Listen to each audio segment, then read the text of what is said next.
মানুষ এই ধোঁকাবাজিগুলো ধাপ্পাবাজিগুলো বুঝে গেছে। যে সমস্ত হিন্দুরা মনে করছে যে এরা হচ্ছে হিন্দু ধর্মকে রক্ষা করবে বা হিন্দুদের রক্ষা করবে, তাদের মতন মূর্খ আর কেউ নেই। কারণ এই হিন্দু মুসলমান ঘৃণা, হিংসা, রক্তপাতের তাস ছাড়া আর কোনো তাস ওদের হাতে নেই। হিন্দু রাষ্ট্র প্রতিষ্ঠার যে স্বপ্ন ওরা দেখছে, সেই স্বপ্নতে নিচু জাতের যে সমস্ত নিম্ন বর্ণের যে হিন্দুরা আছে, দলিতরা আছে বা মহিলারা আছে, তারা সবচাইতে সামনে মানে সারির শিকার হবে, বলি হবে। পিটিয়ে মারলো জুয়েল খানকে, কি ভাবা যায় না, মানে এত বড় অমানবিক নিষ্ঠুর ঘটনা একটার পর একটা ঘটে চলেছে। এই জুয়েল বলে যে ছেলেটি মারা গেল, কী আর বলবো, তার পরিবারের প্রতি সমবেদনা জানাই, এছাড়া আর কী বলবো। আর এই ঘটনাগুলো হচ্ছে সামনে কি ঘটতে চলেছে তার একটা ইন্ডিকেশন। হ্যাঁ, মানে এরা আস্তে আস্তে রাজনীতিটাকে সম্পূর্ণভাবে এই ঘৃণা, হিংসা, খুন জখমের দিকে নিয়ে যাচ্ছে। হ্যাঁ, কারণ এদের আর নিজেদের হয়ে পজিটিভ কথা বা ইতিবাচক কথা বলার আর কিছু নেই।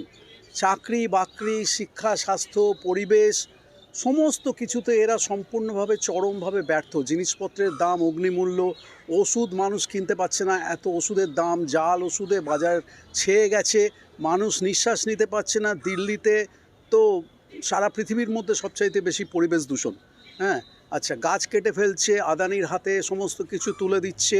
এই নিকোবর আইল্যান্ডে বলছে 10 লক্ষ গাছ কেটে ফেলে সেখানে এন্টারটেনমেন্ট রিসর্ট তৈরি হবে। হ্যাঁ, তার মানে কি, ওখানকার যে সমস্ত লোকাল আদিবাসী যে সমস্ত যারা ছিল, তাদেরকে সম্পূর্ণভাবে উৎখাত করে, তাদেরকে মেরে ধরে সাবার করে দিয়ে গাছ কেটে ফেলে সেখানে একটা ওই ট্রাম্পের মতন, ট্রাম্প যেরকম আমেরিকাতে সব জায়গাতে রিসর্ট তৈরি করতে চেষ্টা করছে, সেরকম এখানে ওরা রিসর্ট তৈরি চেষ্টা করছে। ফলে মানুষ এই ধোঁকাবাজিগুলো ধাপ্পাবাজিগুলো বুঝে গেছে। তাদেরকে হাতে রাখার জন্যে এই হিন্দু মুসলমান ঘৃণা, হিংসা, রক্তপাতের তাস ছাড়া আর কোনো তাস ওদের হাতে নেই। যে রামনারায়ণ বাঘেল, তিনিও তো হিন্দু ছিলেন, তো দলিত হিন্দু ছিলেন। তার যে মারা গেলেন, তাকে পিটিয়ে খুন করলো, সেখান থেকে শোনা যাচ্ছে মুখ্যমন্ত্রী বিজয়ন তিনি বলছেন যে এখানে আরএসএস পুরো সম্পূর্ণরূপে ঘটনাটা ঘটিয়েছে।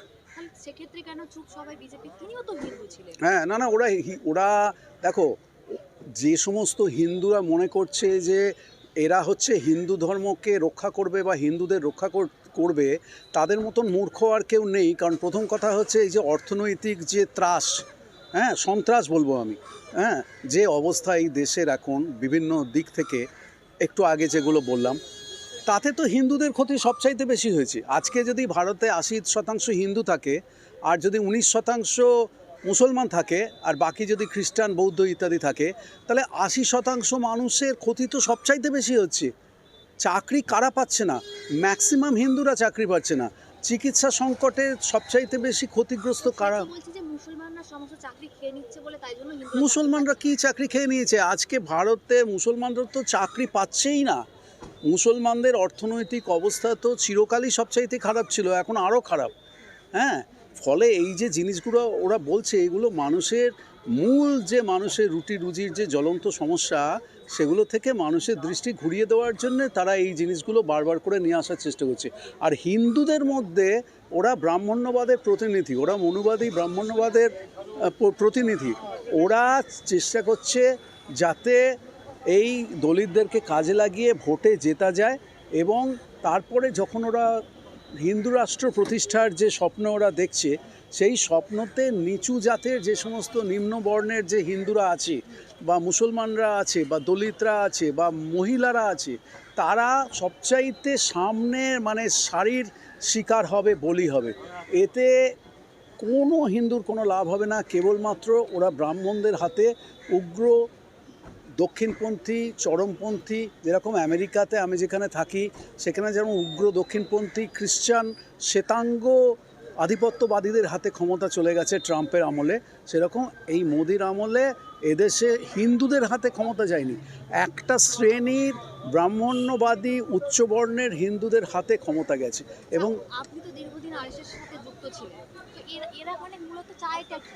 এরা চায় যে ভারতবর্ষটাকে সম্পূর্ণভাবে ব্রাহ্মণ্যবাদ পরিচালিত একটা হিন্দু রাষ্ট্রে পরিণত করতে, যেখানে মুসলমান, খ্রিস্টান, দলিত এরা মানে একেবারে পায়ের তলায়, মানে জুতোর তলার কাদার পিণ্ড হয়ে থাকবে, এবং মেয়েরা হবে অন্তঃপুরের বাসিন্দা। হ্যাঁ, তারা আজকের দিনেও তারা সতীদাহ প্রথা সমর্থন করছে, তারা রামমোহন রায়কে বলছে ব্রিটিশের এজেন্ট, তারা রবীন্দ্রনাথকে ঘৃণা করে, কারণ রবীন্দ্রনাথ যেহেতু নারীদের পক্ষে কথা বলে এসছেন। এই যে জিনিসগুলো ওরা করতে চেষ্টা করছে, এগুলো হচ্ছে ওদের যে ডক্ট্রিন, ওদের যে হিন্দুত্ববাদী যে ডক্ট্রিন, যেটা আদর্শ নিয়ে ওরা 1925 সালে প্রতিষ্ঠা হয়েছিল। এবং যদি প্রতিষ্ঠার সময় আরএসএসকে দেখা যায়, ওরা হিটলার এবং মুসোলিনির আদর্শে ওরা গড়ে তুলেছিল। হিটলার যেরকম বলেছিল যে জার্মানি হবে কেবলমাত্র আর্য জাতি, এরিয়ান নেশন, এরিয়ান সুপ্রিমেসি, এরাও ঠিক সেই একই আদর্শে বিশ্বাস করে।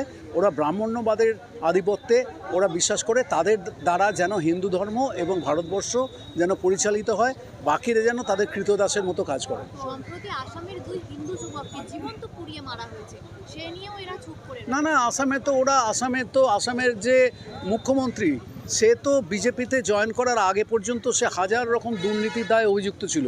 শুভেন্দু যেরকম দুর্নীতির হাত থেকে বাঁচবার জন্য বিজেপিতে জয়েন করেছে, হিমন্ত বিশ্ব শর্মাও তো দুর্নীতির হাত থেকে বাঁচবার জন্যে, সাজার হাত থেকে বাঁচবার জন্যে বিজেপিতে জয়েন করেছিল। এদের চরিত্র তো এক।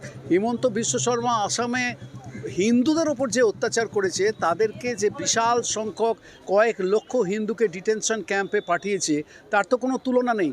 এবং সে আমার সোনার বাংলা গাইবার অপরাধে একজনের ওপর তারা মানে অত্যাচার শুরু করেছে।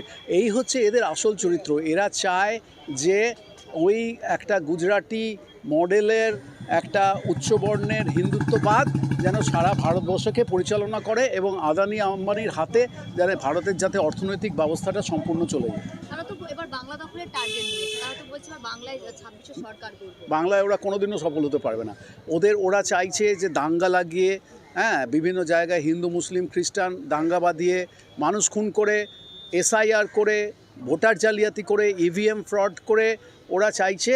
আর এই হুমায়ুন কবিরের মতন লোকেদের দিয়ে মুসলিম ভোট ভাগ করে দিয়ে ওরা এখানে চেষ্টা করছে, কিন্তু এরা এখানে সফল হবে না। শুভেন্দু অধিকারী বলছে তৃণমূল সরকার আর থাকবে না, কেননা একদিকে হিন্দুরা রয়েছে বিজেপির দিকে, আর মুসলমানরা সব হুমায়ুন আর নওশাদ সিদ্দিকীর দিকে এবার ভোট দেবে। ওরা সেটাই করতে চাইছে, কিন্তু শুভেন্দুর কথা যত কম ভাবা যায় বা বিশ্বাস করা যায় ততই ভালো, কারণ এখনও পর্যন্ত সে যতগুলো কথা বলেছে প্রত্যেকটা মিথ্যে বলে প্রমাণিত হয়ে গেছে।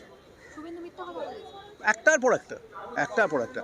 শুভেন্দু যখন তৃণমূলে ছিল, তখনকার শুভেন্দুর ভিডিও যদি দেখো, তাহলে সে দেখবে যে সে আরএসএসের বিরুদ্ধে কথা বলছে। আরএসএসের কোনো লোক যে স্বাধীনতা সংগ্রামে অংশগ্রহণ করেনি, তারা যে ব্রিটিশদের চর হিসেবে কাজ করত, তারা ভারত ছাড়ো আন্দোলনের বিরোধিতা করেছিল, এই সমস্ত শুভেন্দু নিজে বলেছে। তার রেকর্ড এখনও পাওয়া যায়। এখন সে পাল্টি খেয়ে সে বিজেপিতে জয়েন করেছে, এবং সে এখন উল্টোপাল্টা কথাবার্তা বলছে। সে বলেছিল পশ্চিমবঙ্গে নাকি 1.5 কোটি রোহিঙ্গা আছে। মানে উগ্রতা প্রকাশ পাচ্ছে। 26-এর আগে আর কি হতে পারে? একটার পর একটা এরকম ঘটনা ওরা বিভিন্ন জায়গাতে ঘটাবে। এই হচ্ছে আমার ভবিষ্যৎবাণী। ওরা বুঝে গেছে যে এখানে একটা জনদরদি সরকার আছে। দেখো, আমি তো তৃণমূল করি না, আমি আমেরিকায় থাকি, আমি এখানে 3 মাস 4 মাসের জন্য আসি। আমার কাজ হচ্ছে এই বিজেপি, আরএসএস জাতীয় যে ফ্যাসিস্ট বাহিনী এবং উগ্র ইসলামী যে সমস্ত বাহিনী, তাদের বিরুদ্ধে যেন আমি একটা লড়াই এখানে রেখে যেতে পারি। কিন্তু আপনি তো আরএসএস এর সাথে সংসার করেছেন, তারপরেও কেন আরএসএস বিজেপি বিরোধিতা? সে তো আমি আরএসএস করেছি, তখন আমার বয়স কম ছিল। আমি 6 বছর বয়স থেকে ধরো 24-25 বছর বয়স পর্যন্ত আমি আরএসএসে ছিলাম। আমি 80 সালে আমেরিকা চলে যাওয়ার আগে, 40 বছর আগে, 45 বছর আগে আমি আরএসএস চিরকালের মতো ছেড়ে দিয়ে চলে এসেছি। আরএসএস হচ্ছে ভয়ঙ্কর একটা ফ্যাসিস্ট, হিংস্র, ধর্মান্ধ একটা শক্তি, অপশক্তি। তারা বাঙালি বিদ্বেষী, তারা রবীন্দ্রনাথ বিদ্বেষী, এবং তারা হচ্ছে যে কোনো ধর্মের নারী স্বাধীনতার বিরোধী, এবং নিচু জাতের প্রতি তাদের একটা প্রচণ্ড একটা ঘৃণা রয়েছে।